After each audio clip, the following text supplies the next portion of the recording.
नमस्कार। मुद्दा तो है मैं आपका स्वागत है। मैं हूं आपके साथ ब्रजेश चौक से। मुद्दा तो है मैं आज बात अपना अपना राग।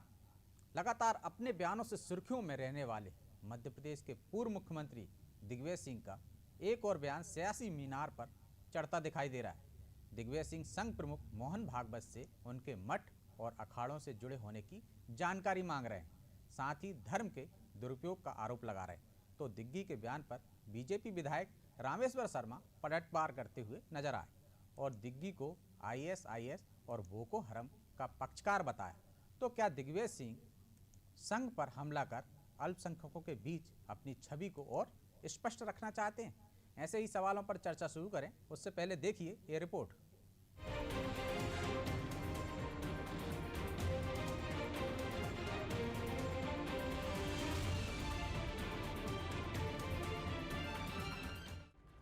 मध्य प्रदेश के पूर्व मुख्यमंत्री और राज्यसभा सांसद दिग्विजय सिंह धीरे धीरे सूबे की राजनीति के केंद्र में आते जा रहे हैं।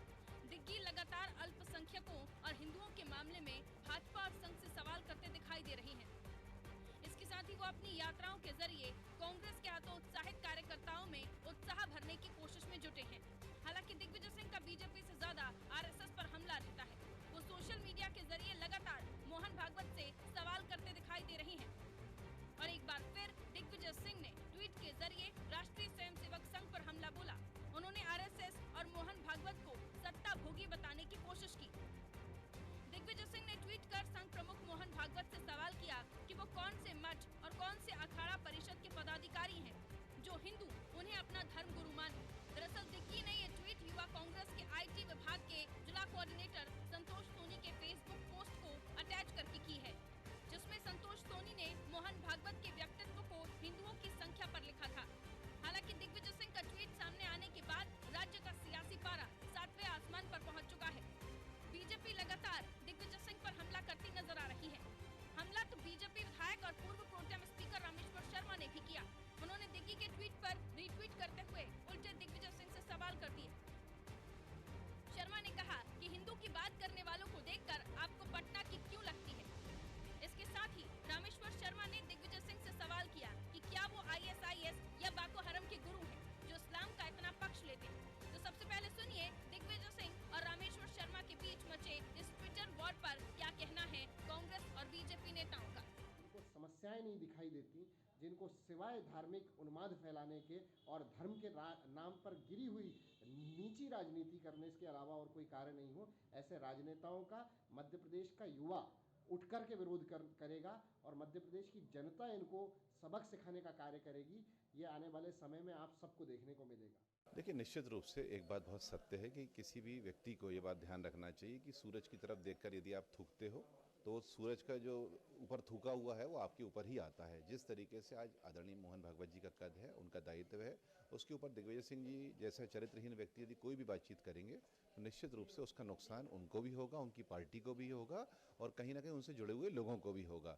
भारतीय जनता पार्टी इस पूरे विषय पे एक ही बात कहना चाहती है कि राष्ट्र हित में जो लोग लगे हुए हैं उनसे सीख लेकर दिग्विजय सिंह जी को कम से कम अपनी उम्र में इस पड़ाव पर आकर सुधार कर लेना चाहिए।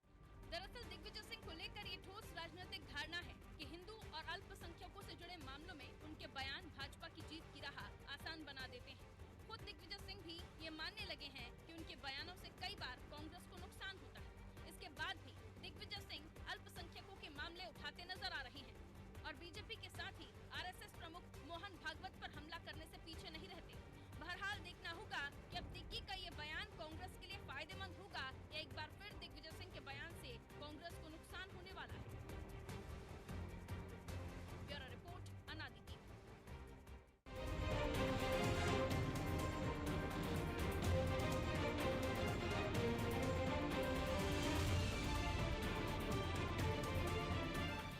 अपना अपना राग पर चर्चा के लिए हमारे साथ मौजूद हैं दिव्या गुप्ता भाजपा प्रवक्ता हैं, नीलाभ शुक्ला कांग्रेस प्रवक्ता हैं और सूर्यकांत चतुर्वेदी वरिष्ठ पत्रकार।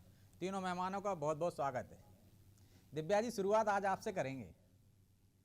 यदि दिग्विजय सिंह ने ऐसा ट्वीट कर दिया तो इसमें आपको क्यों लगता है कि वो आईएसआईएस के गुरु हैं? और दूसरा, जो आपने कांग्रेस प्रवक्ता को सुनाई हुआ होगा कि कुछ प्रवक्ता ऐसे हैं या कुछ नेता ऐसे हैं जिनका मानसिक संतुलन गड़बड़ा गया है, उनका मनोचिकित्सक से इलाज कराना चाहिए, ये काम पार्टी करेगी या फिर वो कह रहे हैं कि युवा करेंगे? ब्रजेश जी, मैं चीजें इस बारे में कहना चाहूंगी। पहली बात तो ये है कि माननीय दिग्विजय सिंह जी जो है वो प्रातः स्मरणीय मोहन भागवत जी और संघ को लेके शुरू हो जाते हैं। मेरे ख्याल है उनका फेवरेट पास टाइम अगर है तो वो सिर्फ एक विषय है। तो सुबह उठ के वो मुझे लगता है कि ऐसा आज एक मुद्दा क्या होना चाहिए, इस तरह से उनका एक काम शुरू है। दूसरा, एक हम ओछी राजनीति, शाब्दिक राजनीति करते हैं जिससे हम सुर्खियों में बने रहे। ये वो सुर्खियों में बने रहने की इस तरह के बयान हैं जिनमें उनको न्यूज, टीआरपी, आपकी भी टीआरपी, सबकी टीआरपी चलती रहती है ताकि हम खबरों में बने रहे। बदनामी में भी नाम है, ये वो वाला काम है। तो उस तरह से भी उनका एक जुमला चलता है कि जिसमें चलो कम से कम इस बारे में डिबेट तो होता रहेगा, हम सब माला तो जपेंगे, दिग्विजय सिंह का नाम तो आता रहेगा। अब मुझे लगता है कि अब वो बहुत घिसे पिटे बयान उनके होने लग गए हैं जिस पर हमको अब ध्यान देना बंद कर देना चाहिए। क्योंकि अब ये भी बहुत है, 60-70 के ऊपर का जब व्यक्ति हो जाता है तो वो, आपने देखा होगा घर का बुजुर्ग, मेरे को खाना दिया क्या, मेरे को खाना दिया क्या, मेरी दवाई दे दी क्या, मतलब उनकी सुई एक जगह अटक जाती है। और वो उस तरह के अगर बयानात देखा जाए तो दिग्विजय सिंह जी अब उस उम्र के उस पड़ाव पर है कि अगर उनकी सुई इस बात पे संग संग संग संग करते हुए अटक गई तो अटकी रहने दीजिए, क्योंकि हमको उससे फर्क नहीं पड़ने वाला है। न मोहन भागवत जी को फर्क पड़ रहा है, उनका कद उससे बहुत ऊंचा है, संघ का काम कहीं ज्यादा अच्छा है। हमको दिग्विजय सिंह जी के ठप्पे की बिल्कुल आवश्यकता नहीं है। हाँ, तो ये दिव्या बात जी, जरूर है कि आपको नहीं लगता, दिग्विजय सिंह जी के ऊपर ठप्पा लगता है, वो बात बिल्कुल तय है। तो दिव्या जी आपको नहीं लगता कि आपके विधायक भी उसी नक्शे कदम पर चल रहे हैं? क्या दोनों को देखिए, मेरा ऐसा कहना है कि क्या होता है कि मैं बिल्कुल उसको निगलेक्ट कर दूं, ऐसा भी हो सकता है that I should completely ignore. हम कंप्लीटली इग्नोर कर देना चाहिए ताकि ना आप उसके बयान के बारे में डिबेट करें, ना आज हम डिबेट क्यों कर रहे हैं, क्योंकि उन्होंने एक ने बयान दिया, हम डिबेट करने बैठ गए। अगर मान लीजिए हम इस विषय को ना ही ले तो दिग्विजय सिंह जी के बयान को किसने सुना, किसने देखा, कौन देखा, बात आई और गई और हमने उसकी टीआरपी बढ़ाई। हमने तो उसकी टीआरपी बढ़ाई, हम क्यों बढ़ाना चाहते? तो दूसरी नहीं बात तो ये तो है कि भाजपा क्यों अगर नहीं दरकिनार कर कोई देती व्यक्ति कि अब हम दिग्विजय सिंह के बयानों पर कोई प्रतिक्रिया ही नहीं देंगे, लेकिन या हमारा कोई विधायक नहीं बोलेगा, उनको जो बोलना है बोलते नहीं, रहें क्या सोशल होता मीडिया है पर? उस नहीं नहीं सर, उसमें दूसरा विषय ये आ जाता है कि अगर एक व्यक्ति बोलता रहेगा और दूसरा उसको काउंटर नहीं करेगा तो ये भी हो सकता है कि उसको निर्भीकता मानी जाए या उसको ये माना जाए कि हमने सब घुटने टेक दिए और वो जो मर्जी बयान देते रहे, तो वो भी संभव नहीं है। इसलिए उनका जवाब देना, तार्किक जवाब देना भी बहुत आवश्यक हो जाता है। लेकिन मुझे ऐसा लगता है कि दिग्विजय सिंह जी का और कोई काम नहीं है, सिर्फ ओछी राजनीति, सुर्खियों में बने रहने के लिए वो इस तरह के अनर्गल बयान देते हैं। और उस बयान का सिर्फ मुद्दा ये होता है कि हम सब बैठ के उसके बारे में चर्चा करें। मुझे नहीं लगता है कि उनको इतनी तवज्जो दी जानी चाहिए। और राजनीति करें, विषय संगत राजनीति करें ना।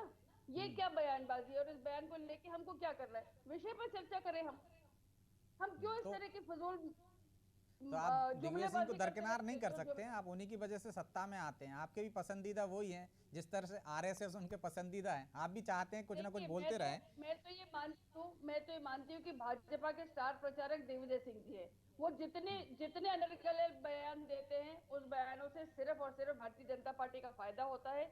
इसलिए ईश्वर करे वो बहुत सड़े सड़े बयान देते रहे, हमारा फायदा होता रहेगा। ठीक है नीलाभ जी, क्या दिग्विजय सिंह के इस बयान पर जिस तरह से प्रतिक्रिया आई है भाजपा से, आपने दिव्या जी को भी सुना है, क्या दिग्विजय सिंह जो कांग्रेस का वोट बैंक था, एक दलित वोट बैंक था, आदिवासी वोट बैंक था, उसमें एक मुस्लिम वोट बैंक भी था, अल्पसंख्यकों का पक्का वोट बैंक था, ये वोट बैंक धीरे धीरे कांग्रेस से खिसकता जा रहा है, इसलिए वो उसको साधने के लिए इस तरह की बयानबाजी करते हैं? देखिए, पहली बात तो ये बताओ, मैं स्पष्ट कर दूं मैं आपको, भाजपा की राजनीति अलग राजनीति, वोट बैंक की राजनीति, कांग्रेस की राजनीति नहीं है। कांग्रेस सर्वधर्म समभाव की पार्टी है। रहा सवाल दिग्विजय जी के बयान का, तो वो एक हिंदुस्तान की बातें करते हैं। हिंदुस्तान में सभी धर्म के लोग रहते हैं, हिंदू, मुस्लिम, सिख, ईसाई। जब भी किसी धर्म का अपमान होता है या किसी भी धर्म पर राजनीति की जाती है, वोट कमाने की राजनीति की जाती है, तो दिग्विजय सिंह सवाल उठाते हैं। तो इनको क्यों लगती है पटना वाली? सबसे बड़ी बात है इनके रामेश्वर चौहान जी की, तो इनको इससे तकलीफ नहीं, इनकी असलियत सामने आती। मैं बताता हूँ आपको, अब ये भाजपा अपनी वापस अपनी स्थिति पे आ चुकी, दर्जनों मुद्दों में, सैकड़ों मुद्दों पर भारतीय जनता पार्टी फेल हो चुकी है। अब ये अपना पुराना राग, वही राग, ये तो जनता को, मुझे इसका अच्छा कितना मूर्ख समझते हैं हिंदुस्तान की जनता को ये, फिर वही कैसे देने लगाई। अब जिन्हें शुरुआत की थी बहुत बड़ी महंगाई की मार, अब की बार मोदी सरकार क्या हुआ, अब की बार महंगाई क्या हुआ, 100 स्मार्ट सिटी बनाने की बात थी, क्या हुआ, नमामि गंगे अभियान का क्या हुआ, कितने एम्स बने मोदी सरकार में, क्या किसानों की आय दुगनी हुई? नहीं, विषयांतर नहीं कर रहा मैं, विषय पे आ रहा हूँ, विषय पे आ रहा हूँ। आप पूरे देश का विषयांतर कर रहे हैं, मैं तो मुद्दे की बात कर रहा हूँ। आप हिंदू धर्म मुस्लिम पे लेकर आ रहे हैं, मैं तो आपकी वो चीजें बता रहा हूँ जिसको लेकर आप आए थे। अब मेक इन इंडिया क्या हुआ, क्या 2 करोड़ लोगों को रोजगार मिला? नहीं मिला। अब क्या हुआ, रुपए के डॉलर की बात हो रही है, महिला सुरक्षा की बात हो रही है, बुलेट ट्रेन की बात हो रही है, देश बिकने नहीं दूंगा, सब कुछ बेच दिया। अब कुल मिला के ये हर मुद्दे पे आप फेल हो चुके हैं। अब हिंदू हिंदू की बातें करते हैं, ये बताइए हिंदुओं ने ऐसा करके क्या करा हिंदुओं ने? उनकी रोजगार करी, उनकी महिला सुरक्षा की वजह से। आप तो खुद सब मुस्लिमों पे आक्रमण कर रहे हैं, आपके नेता सवाल हिंदुओं पे आक्रमण कर रहे हैं, हिंदू ब्राह्मण बनियों को जेल में रख रहे हैं, आपके विशाल श्रवण महिला को सरियान सार्वजनिक मंच पर अपमानित कर रहे हैं। आप ध्रुवीकरण की राजनीति करते हैं, मुद्दों से ध्यान भटकाते हैं। दिग्विजय सिंह ने अपनी भाषा में जवाब दिया, यहाँ सर्वधर्म संभाव है, मुद्दों की बात कीजिए, विकास। आप हमें धर्म सिखाएंगे? तो नीलाम जी आपको नहीं लगता, नीलाम जी मोहन भागवत जी से नहीं सीखना कि मुझे क्या करना है, ये मुझे भाजपा के लोगों से नहीं, मुझे धर्म के लिए क्या करना है, मेरा अपने संस्कार है। आप दिग्विजय सिंह जी से भी नहीं सीखना कि क्या करना है। तो आप ये धर्म की राजनीति करना बंद करें, मुद्दे की राजनीति करें, तो विकास की बातें आपस की राजनीति करें। आप धर्म की राजनीति करते हो। दिग्विजय सिंह जी ने आपकी दुखती रक्त पे हाथ रखा है, तो आपको क्यों उससे मोकला हो रही है? सत्यता ये आपको आईना दिखाया है कि हमें वो कोई मठाधीश है या कोई धर्म के ठेकेदार है, वो क्यों करेंगे धर्म की बातें? आप अपना धर्म निभाओ, हम अपना धर्म। हिंदुस्तान सर्वधर्म संभाव के लोग रहते, किसको आप इग्नोर करोगे? मुस्लिमों को इग्नोर करोगे, सिखों को इग्नोर करोगे। नीलाभ जी, लेकिन हम देखते हैं कि कौन किसको अपना गुरु माने, ये तो स्वतंत्र है ना। किसी का कोई राजनीतिक गुरु होता है, किसी का कोई धार्मिक गुरु होता है। तो यदि कोई मोहन भागवत को अपना गुरु मान रहा है तो इसमें आपत्ति क्या है? भले ही वो किसी मठ के ना हो, हमारे यहाँ तो गुरु मानने की परंपरा है ना। कोई मठ वाले कोई गुरु मानेंगे क्या? आप मानो ना, हमें का मतलब आप किसी को भी गुरु मानो, आप मोहन भागवत को गुरु मानो, आप तो नाथराम गोडसे को भी आदर्श मानते, हमने कुछ बोला क्या आपको? आपका आदर्श हम आपके गुरुओं पे सवाल नहीं उठाते, आपके आदर्श। आप धर्म की राजनीति नहीं करें, धर्म को वोट कमाने का साधन नहीं बनाए, विकास की बात है उस पर करें, मुद्दों पे लड़े, चुनाव जो कांग्रेस करती है वो आप करें। आप सिर्फ धर्म का अपना सिक्का लेके हमेशा चले आते हैं। जो अरे मुझे ये बताएं, 7.5 साल से केंद्र में आपकी सरकार है, तो दिग्विजय सिंह को क्या आपत्ति है यदि मोहन भागवत ये कह रहे हैं कि हिंदुओं की संख्या कम हो रही है और ताकत कम हो रही है, तो हिंदू क्यों? यदि जिनको सुनना होगा सुन लेंगे उनकी बात, जिनको नहीं सुनना होगा नहीं सुनेंगे।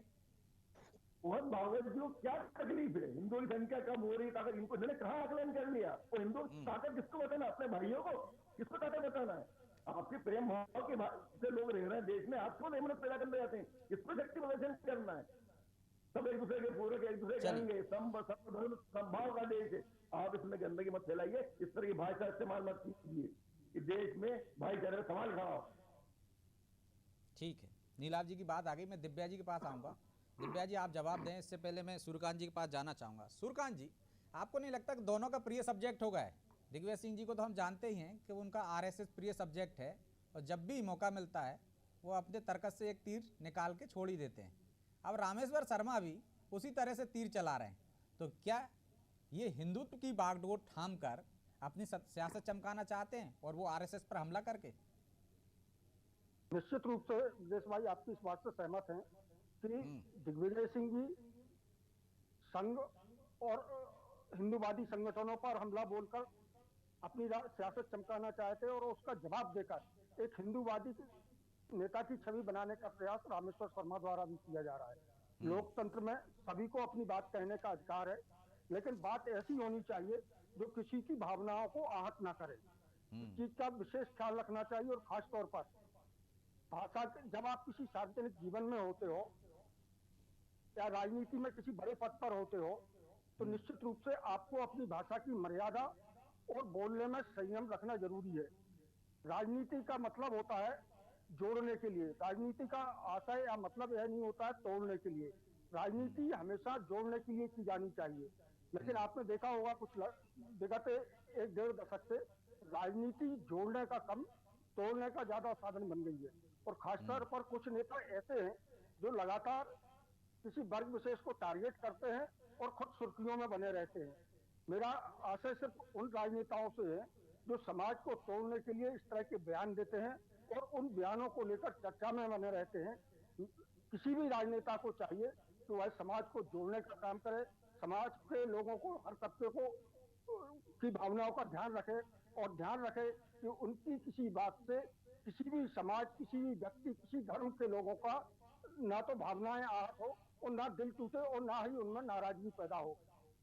जी ब्रजेश भाई, तो आपको लगता है कि ऐसा कोई नेता कर पाएगा, चाहे इधर का चाहे उधर का? नहीं, यह तो मुश्किल है। और खासतौर पर भाजपा में तो फिर भी थोड़ी बहुत संभावनाएं मुझे दिखती हैं, लेकिन कांग्रेस में इस तरह की संभावनाएं फिलहाल नहीं दिखाई देती हैं।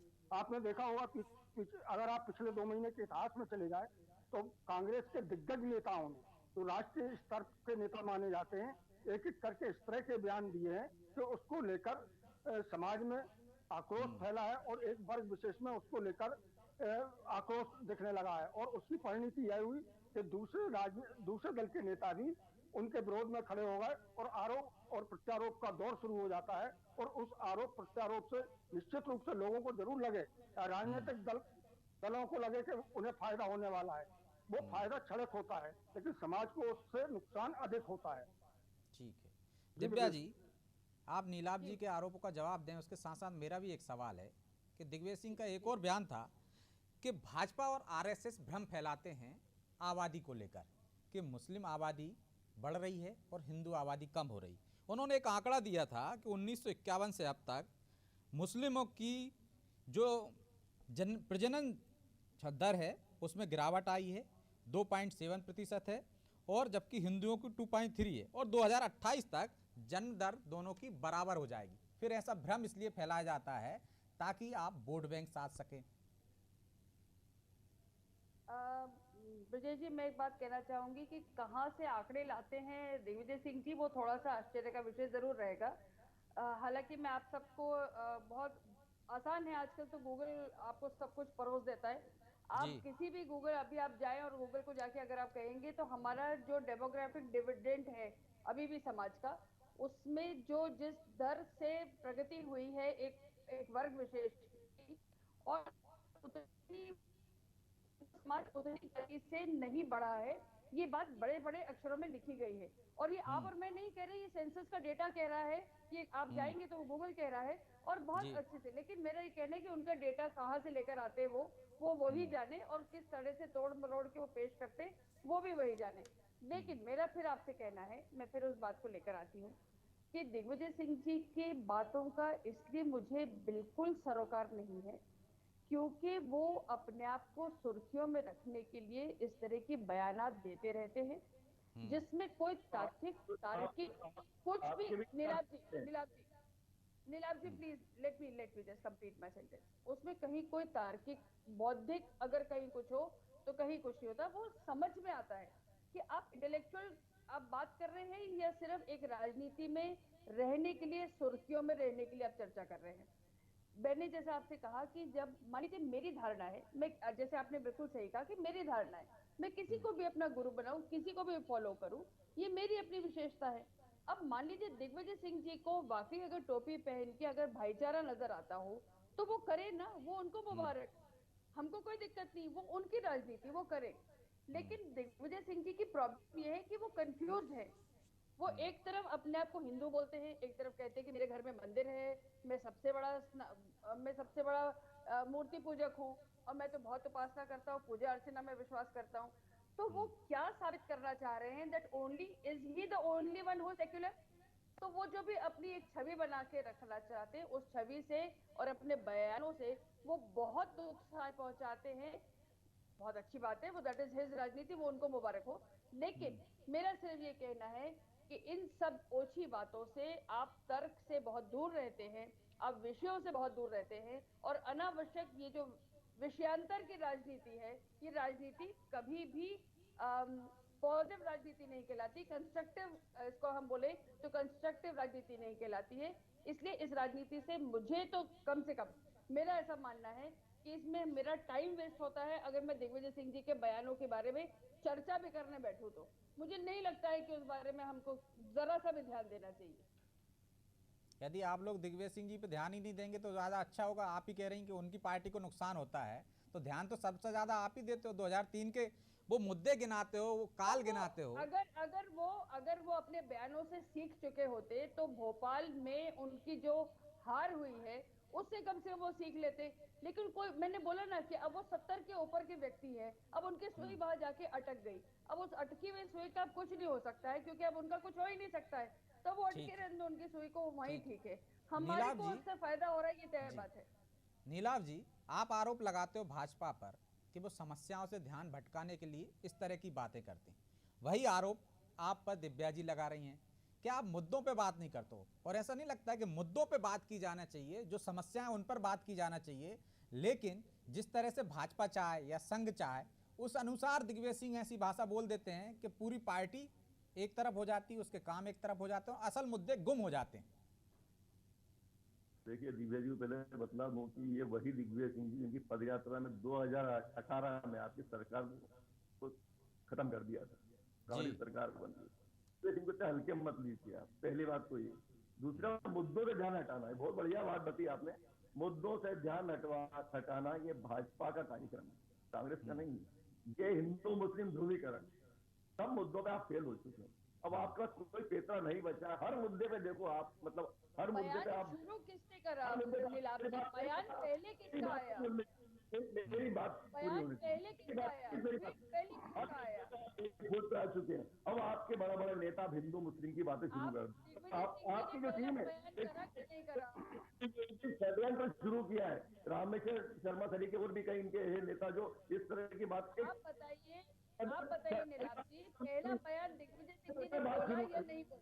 बात षड्यंत्र शुरू करी इन्होंने हिंदू मुस्लिम का मुद्दा लेकर, ताकि मुख्य मुद्दों से समस्या ध्यान हटाया जाए। कोरोना में आपकी सरकार सड़क पे आ चुकी है, उसके बाद भी आपका कोई मैटर नहीं बचा कि चुनाव किस मुंह से जनता के सामने लड़ने जाएंगे। वही आपका करना पड़ा।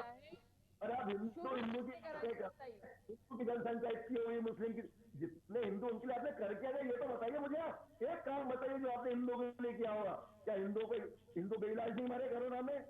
क्या हिंदुओं के रास्ते गंगा में नहीं बही है? क्या हिंदुओं को ऑक्सीजन, क्या वहां में हिंदू नहीं मरे? हिंदुओं को कितना रोजगार आपने दे दिया? कितनी हिंदू की महिलाएं सुरक्षित है? आपके नेता सारे महिलाओं का अपमान करते हैं, ब्राह्मण बनियों को जेल में रखने की बातें करते हैं। आप खुद हो, आप क्या कर रहे हैं इसमें? अब पहले आप मुस्लिमों पे आक्रामक थे, अब आप सवर्णों पे आक्रामक हो गए, ठाकुरों पे आक्रामक हो गए। आप ये तोड़ फोड़ की राजनीति करते हैं और भ्रम फैलाते हैं और वोट आप हर मुद्दे फेल हो चुके हैं। अब आपकी बात आ गई, मुझे लगता है मैं सूर्यकांत जी के पास जाना चाहूंगा फाइनल कमेंट के लिए। सूर्यकांत जी, क्या एक कोई गाइडलाइन बननी चाहिए राजनीतिक दलों में, या उन मुद्दों को दरकिनार कर देना चाहिए, साइड में रख देना चाहिए, ना मीडिया में बात करनी चाहिए, ना राजनीतिक दलों को उस पर प्रतिक्रिया देना चाहिए? कैसे इस व्यवस्था को कि असल मुद्दों पे हम बात करें, वो व्यवस्था बन सके? देखिए गुरबत भाई, राजनीतिक दलों में इस तरह की व्यवस्था बनाना तो नामुमकिन है। और जबकि आजकल उनका प्रिय सब्जेक्ट ही ध्रुवीकरण हो गया हो, तो दोनों दलों का। बिल्कुल बिल्कुल। आप देखिए ना, लोग कुछ भी कहें, लेकिन जैसे ही उत्तर प्रदेश के चुनाव करीब आए हैं, शुरुआत किसने की? अगर मध्य प्रदेश के संदर्भ में बात की जाए तो दिग्विजय सिंह इसकी शुरुआत करते हैं, क्योंकि दिग्विजय सिंह जी उस कद के नेता हैं तो कहीं भी बोले वो पूरे देश में चर्चा का विषय बनता है। और दिग्विजय सिंह जी की छवि एक ऐसे राजनेता के रूप में बन चुकी है जिन्हें प्रो मुस्लिम माना जाने लगा है। तो आप देखिए, वो हमेशा जो भी मुद्दा उठाते, जो बात करते हैं, वो प्रो मुस्लिम होती है। और यही वजह है कि वो बयान उनका या उनका ट्विटर से आया हुआ ट्वीट पूरे देश में चर्चा का विषय बनता है और उस पर एक बहस शुरू हो जाती है। और उस बहस का फायदा यह होता है कि कांग्रेस को फायदे की जगह नुकसान ज्यादा होता है।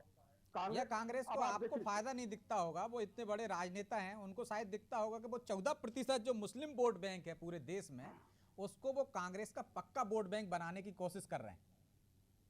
निश्चित रूप से कर रहे होंगे, और मैं तो उनका जो पर वो बनता नहीं भाई, मैं तो उनकी राजनीतिक समझ का प्रशंसक भी हूँ, लेकिन उनकी राजनीतिक समझ के पीछे उनकी क्या सोच है वो आज तक शायद मैं नहीं समझ पाया, जनता नहीं समझ पाई, वो शायद उनके पार्टी के नेता समझ रहे हो या ना समझ पाए हो, क्योंकि लेकिन नेता वो बयान देते हैं, कोई भी नेता हो, चाहे भाजपा का हो चाहे कांग्रेस का हो, रामेश्वर शर्मा भी यदि ये बयान दे रहे हैं तो उनकी राजनीतिक समझ पर भी आप प्रश्न नहीं लगा सकते। वो भी एक वोट बैंक साध रहे हैं और दिग्विजय सिंह भी एक वोट बैंक साधने की कोशिश कर रहे हैं।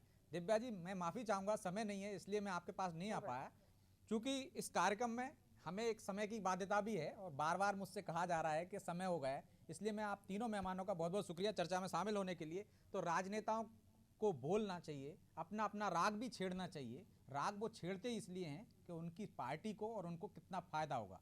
तो यदि आप उन राग पर सहमत हो सकते हैं, असहमत हो सकते हैं, लेकिन चर्चा तो होनी ही चाहिए। चर्चा होगी तो तथ्य भी सामने आएंगे और असलियत भी सामने आएगी, और जिस मकसद से वो राग छेड़ा गया वो मकसद भी सामने आएगा, और हम इस तरह से इन मुद्दों पर बात करते भी रहेंगे।